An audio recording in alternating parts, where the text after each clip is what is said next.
brief to us.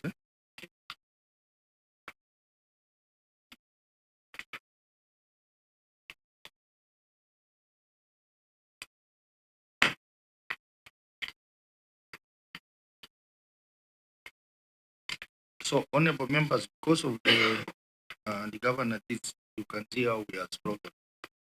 5 reporting 1 meeting for about 2 hours. So we will not go through each individual report. What we are going to do is that the clerk has picked cross-cutting issues, which we will discuss simultaneously in all the 5 reports. And the issues that have been picked, the first one is we have an issue of asset management, which is cross-cutting, especially unsupported property, plant and equipment. Then we have the issue of inaccuracies or errors in financial statements, in audit reports and financial statements. And then we have the issue of unsupported revenue. This is particularly Nyeri referral hospital. Then we have the issue of failure to retain FIF at the hospitals. Then we have the issue of unsupported receivables from exchange transactions. And then we have issues to do with casual employees. Then we have the issue of universal health coverage. Those are the 7 issues which are important and cross-cutting. So I'd like the auditor to give us a brief on all those 5 reports. And then after that, we will look at the issue of presentation and accuracy of financial statements. And we will use Nyeri as a base for all the others, because we have this problem in the other hospitals as well. So you can proceed, auditor. Okay, thank you. The report for the year 2024-25, all the 5 hospitals had qualified opinion, and the cross-cutting issues on our side were non-compliance with the quality model health policy guidelines, failure to retain facility improvement funds at the hospitals, the unsupported claims or receivables, basically SHA, then ineffective management and storage of drugs, and unsupported property, plant and equipment. Proceed to the first query, the inaccuracies, presentation and accuracy of the financial statement. This largely affected Nyeri County Referral Hospital and Odaya Level 4. Thank you, But Chair. you read the audit query on Nyeri Referral Hospital. Thank you, Chair. I will start with Nyeri County Referral Hospital on issue on presentation.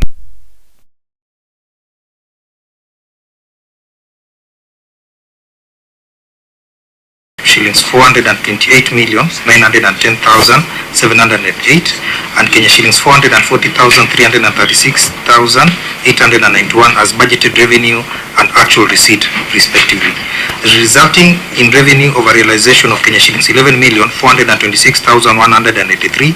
However, the chairman's statement in page number Roman 13 and the report of the medical superintendent in the medical report on page number 22 indicated that the hospital generated Kenya shillings 345,754,685 against the budget amount of Kenya shillings 386,228,943, which resulted to under collection of Kenya shillings 40,474,258.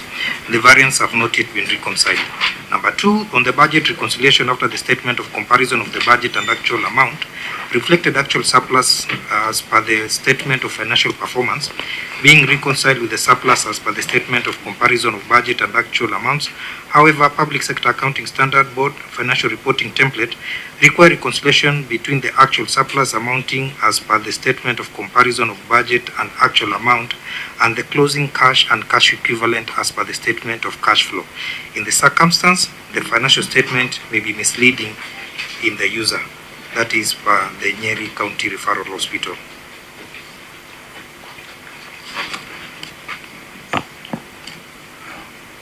Are you done? Yes. Governor, your written response. Thank you, Chair. Before I do my written response, allow me to just mention that I almost said I came here to tell you I'm not coming. But I would want to clarify and say that I am here pursuant to a letter that was written by the Speaker, and he indicated that our request for a reconciliation, but he said even as we do that, we have to respect the constitutional requirements, and that is why I am here. Not to speak for the COG because I resigned as the Vice Chair. Chair, 3 times is almost a little bit too heavy on us because we still have other.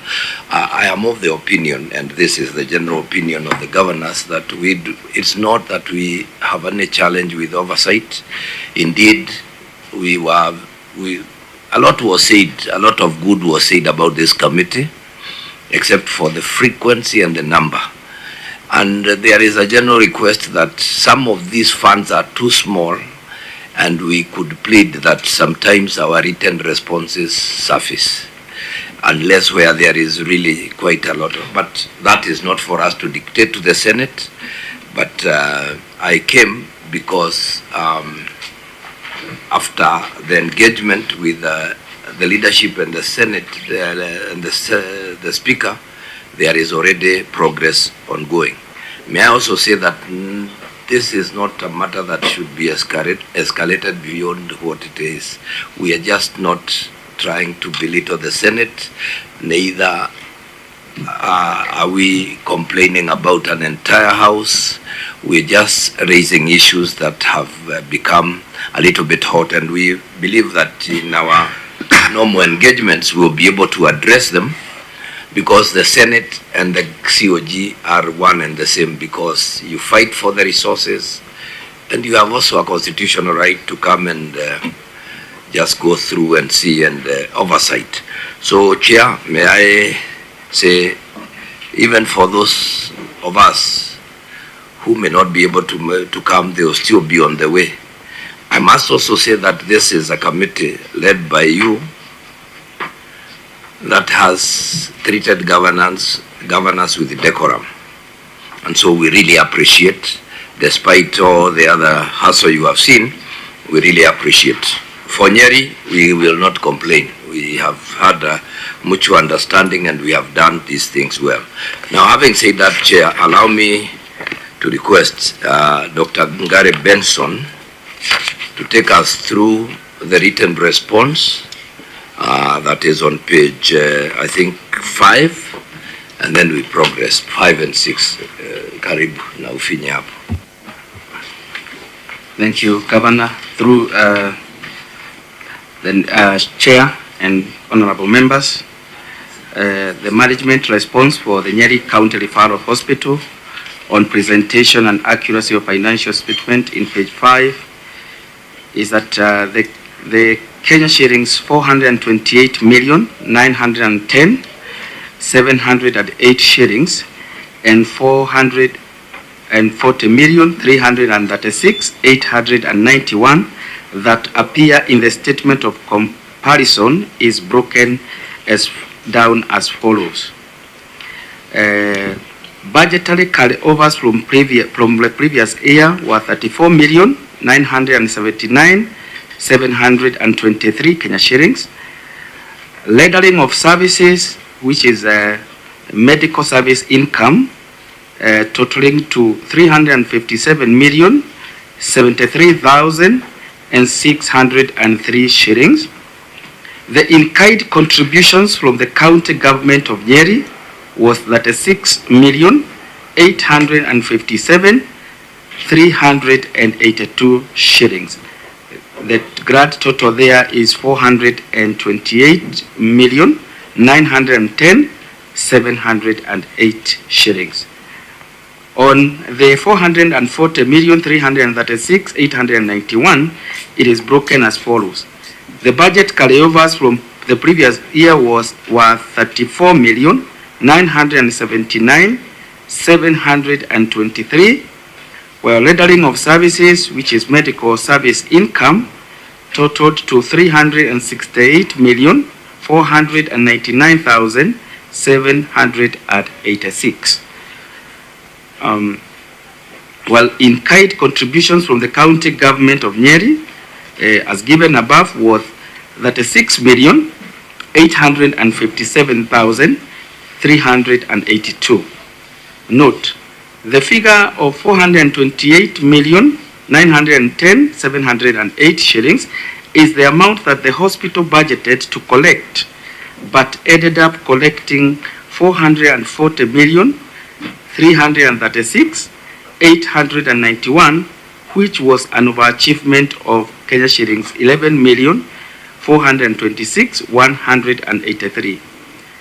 However, the Kenya shillings 386,228,943 was the revenue target that was given to the hospital by the Department of Health based on previous revenue performance, which was, that is previous year's revenue performance, which was 351,117,494, while 345 million shillings, 754,685, through the governor chair, there is an omission there. This 345.7 million was the actual amount that was collected. The budget, now on the second management response, the correct reconciliation as per the Public Sector Accounting Standards Board, PSASB, template has been prepared and will be included in the amended financial statement during the audit for the financial year 2025-2026. We have put in Appendix 2 that amended financial statement. Chair. We submit, Chair.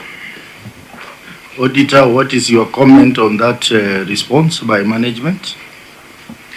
As per their response, the issue remains unaddressed until we receive the next financial statements to confirm the amendments.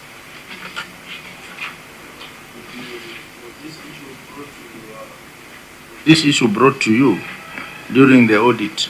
Yes. The amended financial statement?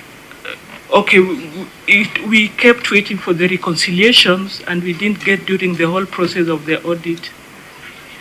So until they confirm again in their next year's financial statements.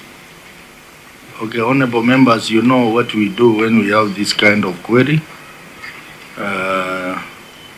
So maybe the clerk, you can tell us, or no, the auditor, sorry. You can read out the name of the accountant who signed the financial statement. So the financial statement was signed by Mr. Karani James Maina, who is in ISPAC number 18123. Can you check the status of Mr. Kimani? Maybe, Chair, because the inaccuracies are also in the other hospitals. Maybe you can read together even the accountants who signed the other reports for the other hospitals. Actually, it's Odaya. You can read out for Odaya as well.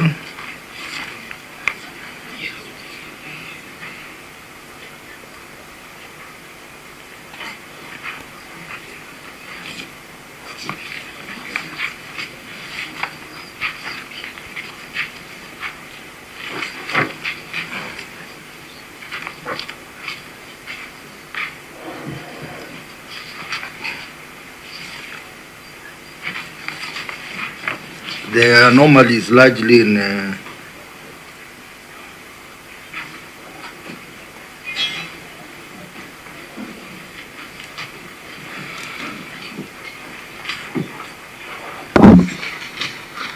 it's in Nyeri Referral Hospital and Odaya Hospital.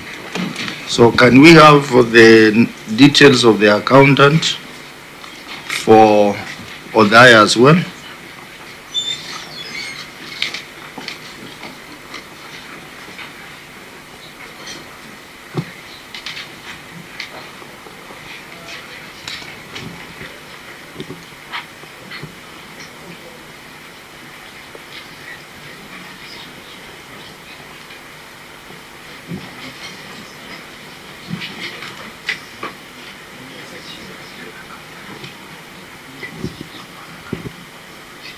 You are unable to get it?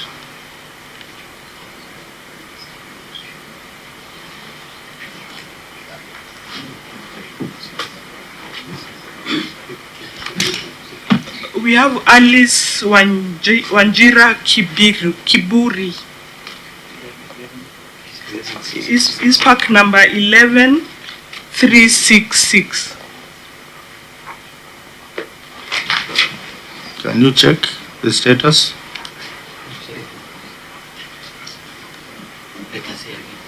Just read the number. It's bringing a different person.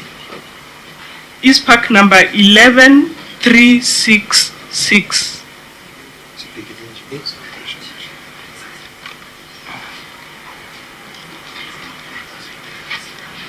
What name is it bring?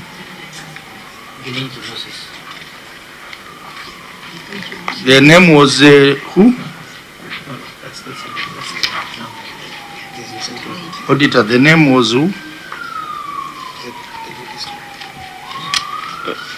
The lady's name, the finance person, is Alice Wanjira Kiburi, but the ISPAC number that is there is 11366. So who is Alice? Is Alice here?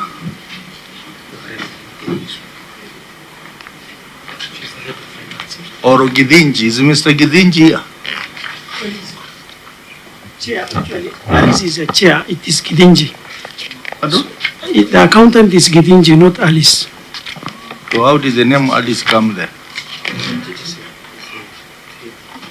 That's not the auditor. It's your financial statements.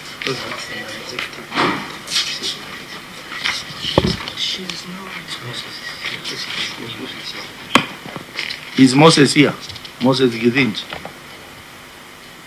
Where is Moses? Yeah, you respond. Chair, through the governor, Moses is not here. He's on leave. So when His Excellency received this invitation, he was not near. So he could not attend, sir. And who is Alice? Sorry, Alice is a board member. Sorry for that. She's a board member, but with the CPA qualification. Are board members allowed to sign financial statements? I thought the chair and the secretary do. The chair signs. Yeah. But why did the chair put a number that does not belong to her?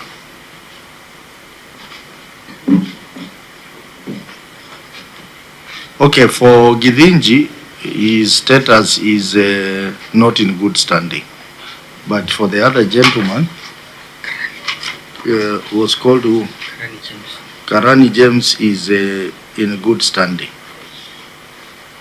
So, Governor, you know, when we have issues of presentation and accuracy and errors, we go to the accountants, because these are the people who are supposed to ensure the financial statements are accurate and do not have errors of omission. So, like for Nyeri Referral Hospital, this accountant, Mr. Karanja, is an highly qualified accountant, but the statement has basic errors. Which, from your response, you have made an attempt to explain, but the accountant has to explain to us where those errors came from. And that also affects Odaya Hospital, where we had inaccuracies in the non-current assets as well. So, I don't know whether,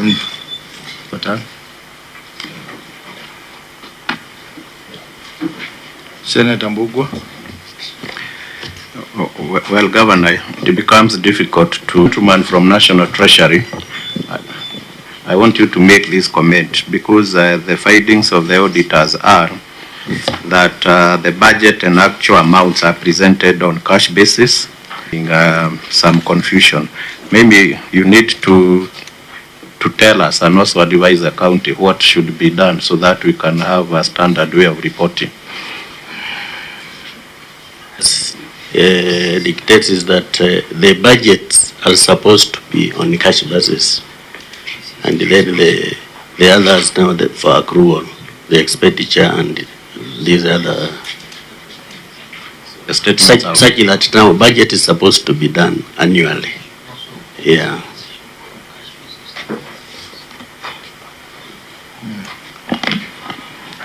So I think, Governor, you know, I don't know how we will transact this without the presence of the accountant. The accountant is here. We have the accountant for Nyeri CRH. And while according to accounting standards we may have a challenge, we are talking about a budget which was a target which was over-realized. Crime, so be it.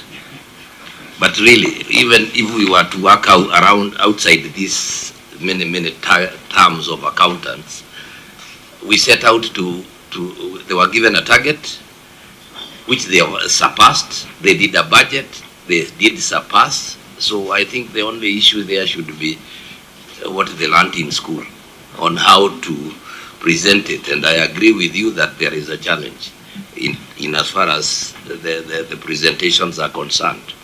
But then, Chair, I would also want this team to benefit from two things. This is the second year we are being audited, just the very second, and we are in a transition period where we are moving from cash basis to accrual. I think we are in that process now. So that could be a challenge, even as we admit that there are errors. Maybe don't use a very big mallet on my team, but I think they note that they are supposed to do it in the right way. But we all agree. I know since last year is when we got the information. I think we have not even presented the very first accounts on accrual. I think we'll do it this year, or have we? Governor, the reason why the accountant, errors sometimes don't just happen, especially if the accountants are qualified. Because if you go to the next query on Nyeri, then you realize that there was an even bigger issue which is now being blamed as an error. That one on unsupported revenue. So maybe I think the accountant who is here, he can explain to us what happened. And the committee will tell you that we are so experienced to know that, Governor, this is happening, that some hospitals do not have substantive accountants. They rely on executive accountants. The people who work in hospitals are basic accountants who have not qualified. So they are the ones who do this financial statement. And then the big boys from the county only come to sign. And sometimes they don't take time to check, cross-check the contents of those reports. That's why we end up having these issues. So the accountants, through the governor, you can, I want you to give an explanation now that you didn't come with the person who signed the financial statement. So you should explain to us what exactly happened. On unsupported revenue, I believe, Chair. Yes. Yes. No, not unsupported revenue. Okay, on this first one, before you go to unsupported revenue. Okay, thank you, Chair. I would wish first of all to confirm through the governor that I'm based at the Nyeri County Referral Hospital. The accountant there. So on explanation. Yes. Okay, thank you. On explanation to this one, the hospital relied on the guidance from the hospital management board. The hospital was given a target by the county department of Nyeri. If I start there at the bottom, so that we may come to the one that is a bit complex. We were given a target of collecting and receiving in cash. This is regardless whether there are accruals or not. The target was 386.2 million, but we ended up collecting 345. That is the explanation on for 386. It was that there were accruals, regardless whether there were in-kind contributions. That was the target that the county was set by the department. But we ended up collecting in cash. We come to the others, the part for accruals, which is now what we used to, which was what we reported in the financial statement. Actual revenue that was generated, that we had targeted to generate 357. This one now includes the accruals, and now the for 28. That was the actual resources that were budgeted to be the hospital to have at during the year. The same with the part for actual receipts. We brought forward 34.9 million and ended up collecting, including now accruals, 368, and now added the 6.8, the total comes to 440. So the difference of 440 minus 428 is the 11.4 is what we expected to collect, and we budgeted to collect, but ended up collecting 440 in accruals. So the cash we expected to receive, regardless whether it was received or not, and 345 is what we actually collected. Thank you, Chair. Senator Idio Ketch. Chair, I know the governor has requested that we don't use a big hammer on his staff. But I wanted to request that we don't use a big hammer on the accountants, but more so on the CEC finance. Because if you look at the PFM Act, Section 104 of the PFM Act, the title of that title is Responsibilities and Powers of the County Treasury. And it says that general responsibility of a county treasury, subject to the Constitution, a county treasury shall monitor, evaluate, oversee the management of public finances and economic affairs of the county government, including, and I want to go to H in particular, ensuring compliance with the accounting standards prescribed and published by the Accounting Standards Board from time to time. So if there were these kind of circulars that have been brought in, including moving to an accrual accounting method, then I would have expected that the best response to this query could have been that the CC Finance tell us that on such a date I supplied this kind of circulars to these accountants, and I'm guiding them this, so that even if it has not been attained, Governor, we can see that there is deliberate responsibility being taken by the CEC Finance. So I think that before when we get to the accountants, the CEC Finance is extremely responsible. And I don't want to belabor and read the entire section, because it goes all the way to 105 powers of the same treasury under the CEC Finance, and then 107 even narrow it down to proper focus on fiscal responsibility, which is consistent to what the chair has just talked about, what we call irregularities that then culminate into what we'll call financial offenses that should not actually happen if the CEC Finance is actually monitoring these accountants.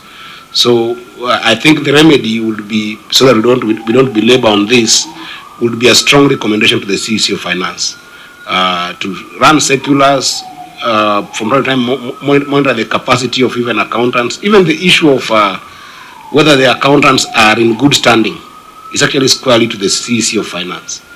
So, Governor, don't excuse the CEC because they will have an excuse of mischief and then lazy around. But I think that it is important that we note that this is actually articulated in the PFM for the CEC Finance. Chair, I concur.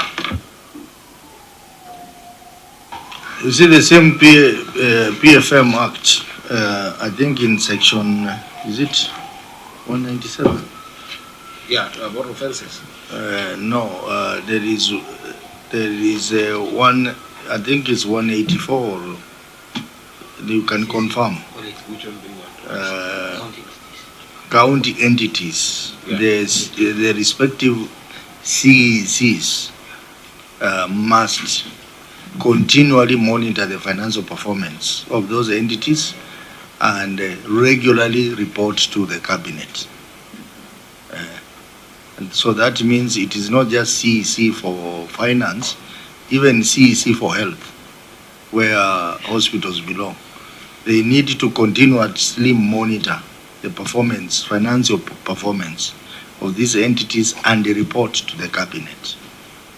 I don't know whether that was done. CEC for health, through the governor, was that done?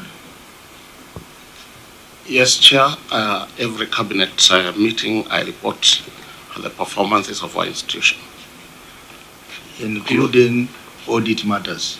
I must confess, I don't go to audit matters. I report the performance as per the last week or the last time we met. Audit matters is part of financial performance, so you should also be reporting, because this one affects performance. And you know, that section has penalties if that is not done. Well, take care. Auditor? Yes, thank you, Chair. I just want to observe that some of these issues are to failure to comply with Section 31 of the Public Audit Act, which requires that these meetings of the exit and entry, these issues are addressed at that stage. Failure to address them then is when now we are having these kind of inaccuracies also being reported and reconciliation not being done during the time of audit. Thank you, Chair. So it's important that in compliance with Section 31, that the accountants respond to the ML in good time, so these issues are resolved at that stage. Thank you, Chair. And the clerk, you know, we said that these issues on inaccuracies, they need to be reported to ISPAC. In fact, we said that ISPAC should be sitting in our meetings. PAC committee, we now have ISPAC sitting in there to respond to issues of this nature in real time. So I think moving forward, because the issues of inaccuracies are becoming many, you need to make a request for a representative from ISPAC to sit in our meetings, so that now it will become a professional issue. the accountants involved, it will now become a professional issue. Yeah? So I think you need to write a letter to ISPAC to send their representation in this meeting so that they can guide us on such issues where we have basic misrepresentation, errors, and omission. So I think that's the directive I'm giving. Dr. Ndungo? Thank you, Chair. I wanted to comment something on the over-collection of revenue, which has been flagged by the auditor. Say that it is not an offense to over-collect, but from the auditor's point is that when you make a budget, you should know exactly what you are supposed to collect. So if you collect a bigger figure more than what you had expected, it means maybe you underestimated your budget. I think that was the auditor's issue, and the response could maybe the county had employed some efficient measures to increase that.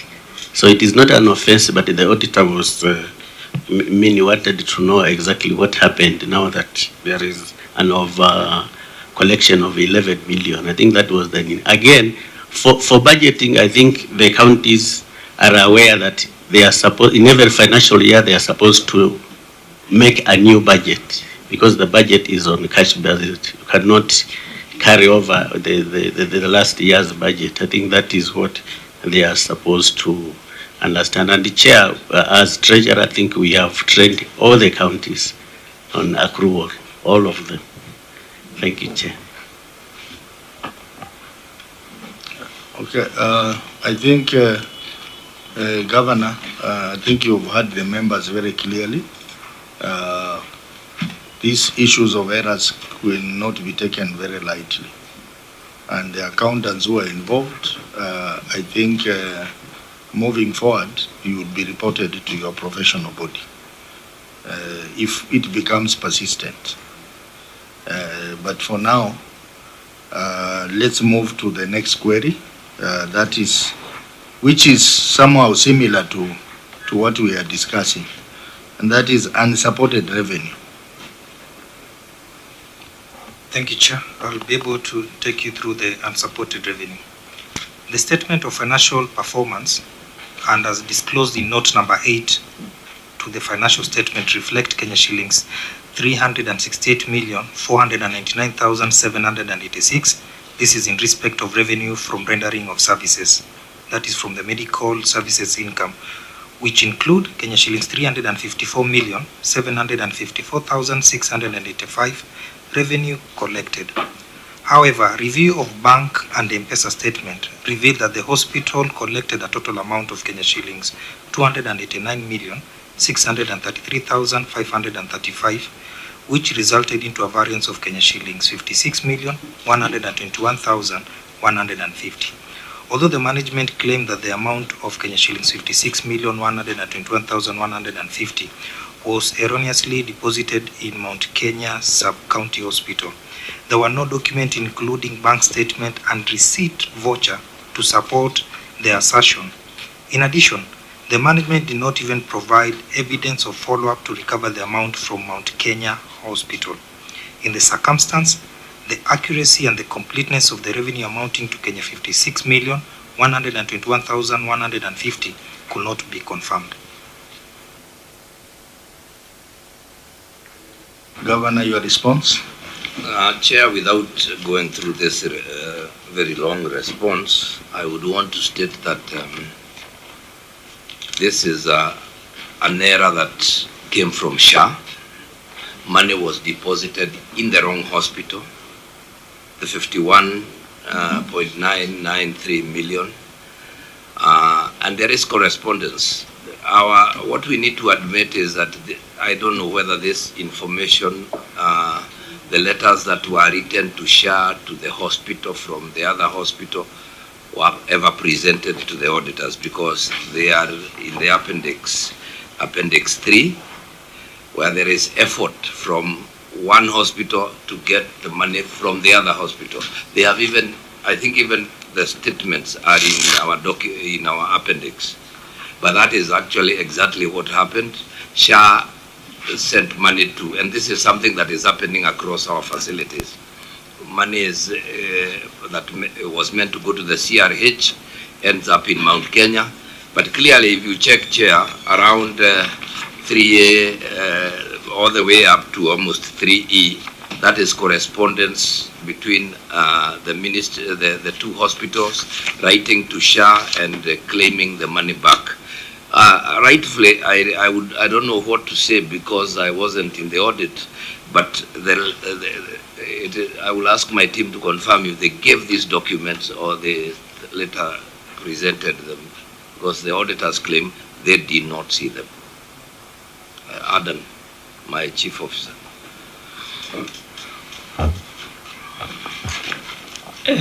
As confirmed from the hospital management, some of the documents were given, but out of 56 million, 4 million did not happen that time. It was something that had happened later, so that's why some of the documents were not available.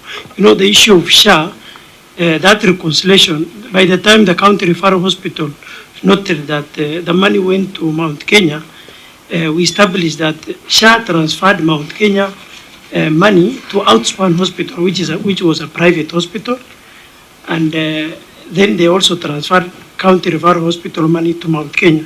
So by the time when we were doing investigation, we found out that that was the exact money where it is.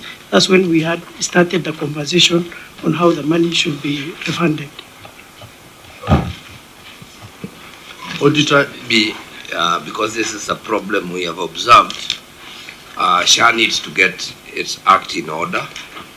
There is a bit of confusion. We have been struggling to engage so that the training is from their end to our end, and we are able to pursue together. But unfortunately, every other week when we have our meetings, we are getting reports on funds being, you know, for a matter as simple as the name of a hospital, money will be taken elsewhere or to some other place. So that is a challenge we have encountered, and the auditors were right in raising this matter. We submit, Chair. Auditor, your comments on that response? Okay, our response remains that either SHA or Mount Kenya through SHA should refund the whole amount back to Nyeri Referral Hospital, and that will be our evidence to clear the query. Thank you. So were you given this document at the point of audit? No, we were not given any document, just the explanation. Did you request for them? Yes, we requested. We were just given the explanation of the deposit to Mount Kenya, and we continued requesting for the evidence of the refund, which has still not been given. So which figure is questionable? Because in the audit you are talking of 56 million. But in their response, they are saying the money that was sent by mistake by SHA is 51 million. So where is the balance of 4 million, 5 million? They've not explained, because for us the figure remains 56 million. Senator Mbugu? Maybe the auditors, because you did not give us a brief for Mount Kenya, I would want you to tell us how you treated this one in their reports, because you are auditing both hospitals, and if it was debited on the other side, I would have expected you to raise a query on the same. And on the same, maybe Governor, there's some confusion, because when I'm reading these letters, like 3F, I'm also finding another hospital called Outspan, having also received some money. I don't know whether it is the same money, but Outspan is also coming in. Chair, it is the same money, and this one, if you observe, is that SHA sent the money to the wrong places. So it is not only one. No, some went to Outspan. I think it had to be rerouted back to Mount Kenya. Again, Mount Kenya had to reroute. So far, that correspondence is still going on, and I think up to now, about 9 million is still outstanding, held by Mount Kenya, and they need to refund it to the county referral. That's it's a big mess, but I don't know how to handle.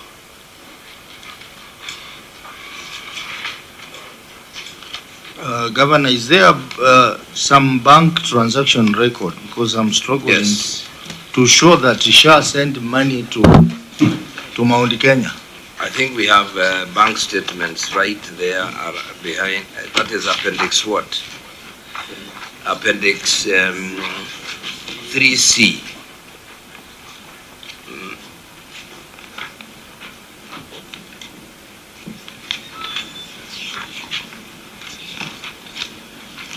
I think they should have highlighted them, but we have them there. Maybe they can. Huh? Ours is not highlighted. I don't know. So yeah.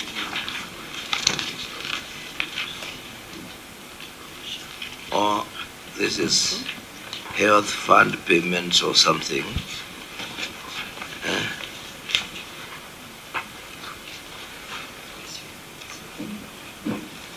We have specific figures and entries. The figures are not highlighted, it's just print out. Chair. The accountant can help us. I think we are realizing the transaction summary, it's not stamped and signed, though of course it's from Cooperative Bank. But then if it's not, we can't see any I mean, it can be generated from anywhere because no sign, no stamp. And then as for Appendix 3D, this one also it's also not coming, the transactions that are there, it's not coming from SHA, it's coming from medical services. I thought it's SHA who was supposed to have written or sent it, but then it's coming from the medical services and not SHA. But then this transaction summary, no signature, no stamp, so we're not sure where it was generated from.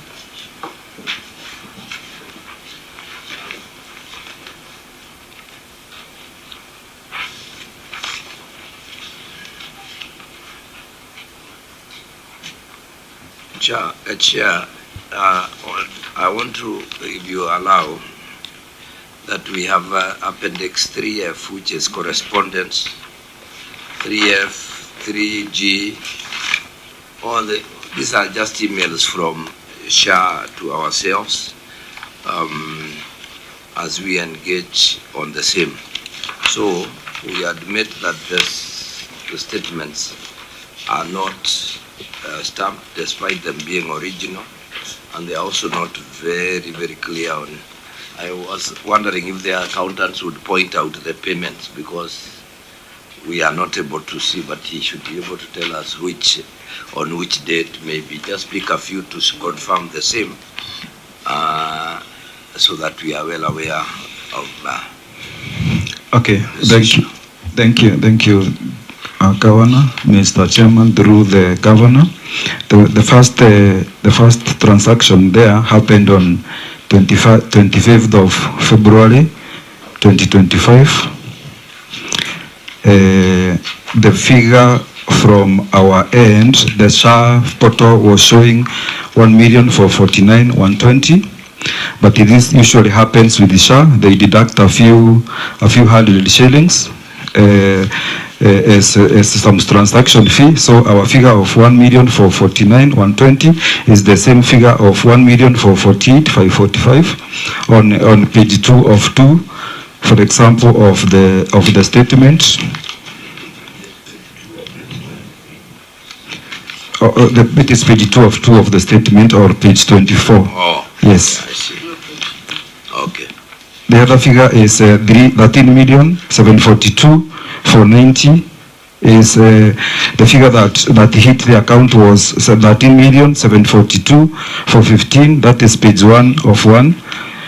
The other figure is 1 million. One, and then you say the one below there. Yeah, page 1 of 1 or page 25. Yeah. The other figure is 1,553,440 is in the same page. The figure that hit the account was 1,552,865. They are all there. But at the time we were writing the letter to Mount Kenya, the amount that was in dispute was 51.9. It later rose after this date of 27th May. Another some more amount went to Mount Kenya. That is why it has risen to over 56 million. Now, you see now, Shah has acknowledged that this was an error through the email. And I wonder why Shah communicates without official letters. I see an email that was done on 4th of June 2025, that is saying that this was an error. My concern is that if Shah knew this was an error, and I'm sure there has been other payments which have been made by Shah, why can they do reconciliation from their end so that they, in the subsequent payments to Mount Kenya, they could recover that money and send it to Nyeri? Chair, while on the same, what you are raising, Governor, I'm not convinced that your hospital, this hospital is looking at this issue seriously as it should be. And I want to refer you to your Appendix 4C about a meeting which happened only maybe a week ago, 3rd February 2026, between the hospital and SHA. I've gone through all the state issues which were raised then, and there is no mention of this. And I would have assumed that the first issue which would be raised in that meeting was that money which was to go to the hospital. Just go through all the issues which were raised in that meeting. That matter was not raised. Thank you, Chair. This meeting was not even called by us. It was called by, we have just received a new officer called Saitoti. He called for the meeting. So that was his introductory meeting to the team. And of course, I think they didn't want to bombard him with all, you can see the things they wrote. They are 1,001. And let me also say this, let truth be told. SHA is one complex of, we have a lot, if we were to just talk about SHA, we would find so many errors. We are never getting capitation where it should come. There is money that is not being sent to the right places. Sometimes it's, all these are issues. But Chair, I think most important is that you have seen effort. This money is within the Nyeri County, first and foremost, and we thank God that it is within. Remember, it had even been taken to a private facility called Outspan. We've struggled, it's come now back to Mount Kenya, and Mount Kenya has paid almost 42, 43. The amount remaining is around 9. So, even though there is all this accounting jargon and all that, the money is still safe. It is within our facilities. And we are looking at it to ensure, considering that until maybe we now move to the new FIF, which I think we'll be implementing in the new financial year, the same money all lands in our Nyeri Health Fund, despite it being resting or laying in the accounts of Mount Kenya. So, fine, I see what Senator Mbogwa is saying, but there is effort. We are trying our level best to ensure. And the bigger problem is not even that. The bigger problem is that SHA is not even paying us. If you will note, I think that the receivables that have not come, as of now, the last time I checked, we were owed about how much? 335 million. NHIF owes us 239, so close to $500 million is out there. We are struggling with drugs. It's a big, big challenge. And even as we struggle around, there is a bigger problem. And I implore upon the Senate to step in and also raise this issue. And let us agree, Chair, because I must bring it to your attention. All over the world, I don't think we have any other insurance, medical insurance that operates like this one of ours. Because normally it should be the contributors are usually more than the consumers. But in SHA, it is the other way around. Someone will walk into a hospital. Last night I was in PGH at around, what time was I calling? 1. Somebody called me and there was a problem. I rushed there. This individual does not have a SHA registration. It could not happen at night, but we struggled to make sure they got attended because it was an accident. And today they are trying to register SHA. Fine, they'll be asked to pay 6,000. But by the time that patient leaves that hospital, he will have run a bill of 210 or 220, those figures. And the rule is, he should, if we are demand for money, he should go to the police. There is such a statement. So they will be released. The only money that went to SHA is 6,000. But the bill that we shall bill SHA is 210, for example, as a figure. So you see, in money that is meant to go to that fund, and then maybe because of economies of scale, be maybe even invested, is not invested. So what is happening is we are almost not telling each other the truth. If Nyeri is owed 345 million in this 1 year, and we are still providing, the Medicare, it means something is not right. So this is something that we must, as a country, address. And my thinking is, it's a good idea, it's a good insurance. The only thing we need is more injection of cash into it. Thank you, Chair. Chair, I still wanted the auditors to tell us how they picked this issue when they were auditing Mount Kenya. How did it come up? Because I'm struggling to find it somewhere. Yeah, I'm reading the Mount Kenya report. There is no related query. So, Auditor, maybe you can explain. Actually, Chair, the same, I wanted to write on it, the same Mount Kenya, because the 51M, how was it utilized? That's, I think, the confusing part. And maybe I can just finish my Chair. Also, Bwana Governor, I think your officers at least should work on the transactions, because the documents are a bit confusing. The transaction summary and everything, they're a bit confusing. That's why we're even asking whether the 51 million was utilized. And I also agree with you in terms of SHA. We need to tell each other the truth. Looking at what NHIF was, we had different countries coming to copy-paste. I know of at least about 6-7 countries coming to benchmark on NHIF. But then, unfortunately, whatever happened. So, I am in the health committee, and we've always been having issues on SHA. And I think it's a high time that you guys, the COG, could come out strongly. And let's discuss about it, because if we want, of course, kuendelea na nchi, we must, tell each other the truth and work on it. But I remember how NHIF worked very well and many people adored it. But then now we are really having these hiccups. But then let our the officers at least work on this summary so that at least we can understand them better, since they are confusing. Thank you. Auditor? Okay. In the financial statements for Mount Kenya, they clearly indicated they received SHA payments meant for the Nyeri referral. So they clearly accounted for it. How much? 56,212,645.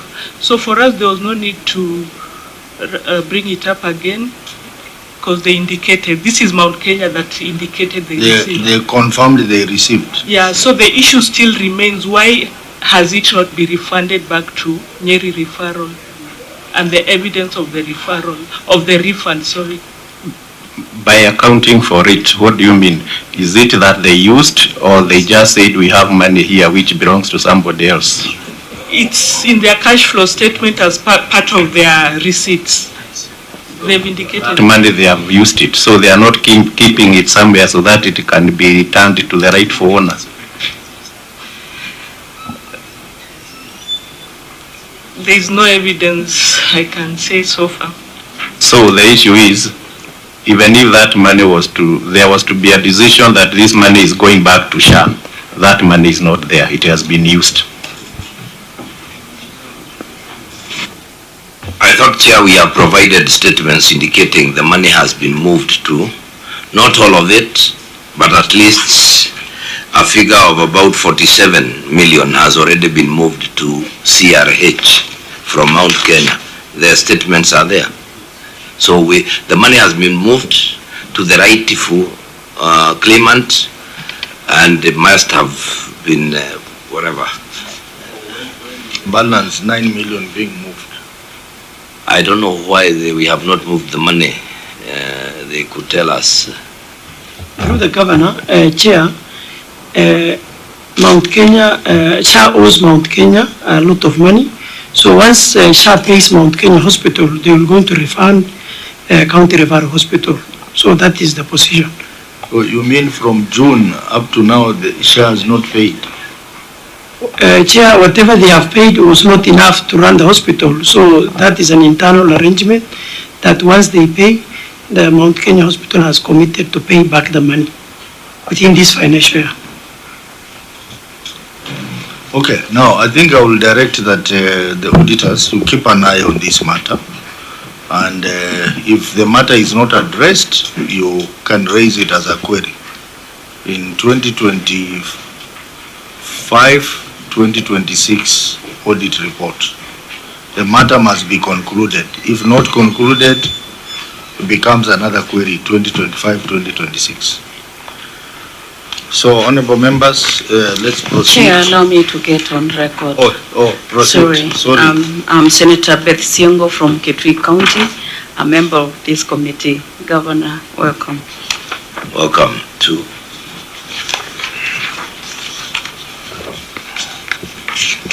So there are second set of queries which are cross-cutting asset issues, which are in all the hospital entities. We will proceed to cover the queries under Mukurweni Level 4 Hospital. Anomalies in property, plant and equipment. We also have, under that, we have a series of anomalies. The issue of valuation of assets, failure to tag assets belonging to the hospital, lack of ownership documents. And auditor, you can proceed. And as you do that, Governor, maybe you can tell us the status of properties owned by these hospitals, particularly land. For example, auditor says there is no ownership of land for Nyeri Referral Hospital. Yes, but I think the last time I appeared before you, I mentioned the same. We are in the process of acquiring the land belonging to hospitals. There is still a bit of confusion that has not been really sorted out by the IGRTC, especially on, because you're going to find a hospital like the CRH, where the Ministry of Housing claims to continue owning the houses in the hospital. And I think they collect rent, isn't it? Or something like that. Huh? They are collecting rent. So the IGRTC has not come out clearly, has not completed this process of identifying and sharing out the everything as it should. But I know, I think we have in CRH, we have already started the process by writing to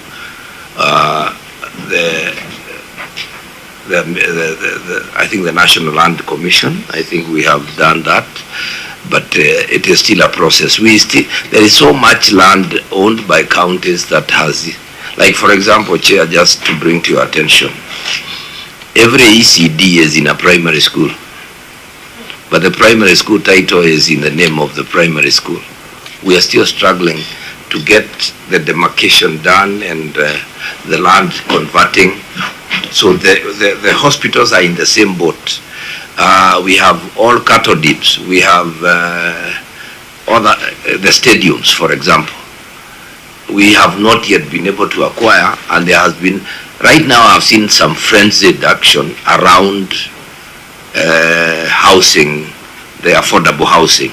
The ministry seems to be pulling its socks to ensure that they have those titles, and they are talking about sectional titles and all that. We are now in that process also. So even the land we own, for example, housing estates, like Nyeri has about, Blue Valley has a number, almost everywhere in every town, we are yet to acquire the titles. But I think it is a process. We are awaiting IGRTC to be able to help. Could proceed to read the query under Mukurwen? Thank you, Chair. I will proceed and read the issue relating to Mukurwen. On anomalies in property, plant and equipment, the statement of financial position reflects property, plant and equipment of balance of Kenya shillings 160,281,995, which is disclosed in note number 32 of the financial statement. The following anomalies were noted. 1. Valuation of asset. Management did not provide a valuation report from a recognized and qualified valuer to support the stated value of the asset. Number 2. Failure to tag asset belonging to the hospital. Included in the property, plant and equipment amount to a furniture, fee,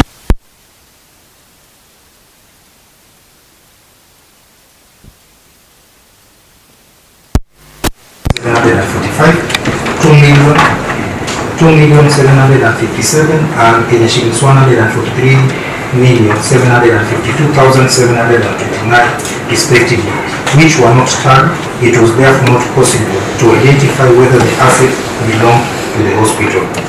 Anomaly number 3, lack of ownership of the document.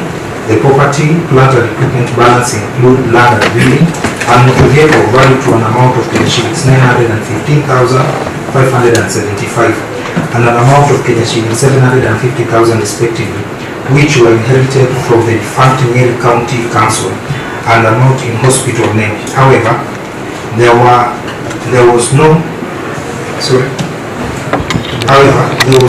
evidence of transfer of ownership documents to the hospital, and neither was the asset tagged. In this circumstance, the validity, accuracy, and ownership and completeness of the property, plant and equipment amounting to Kenya shillings 160,281,995 could not be confirmed. Thank you, Chair.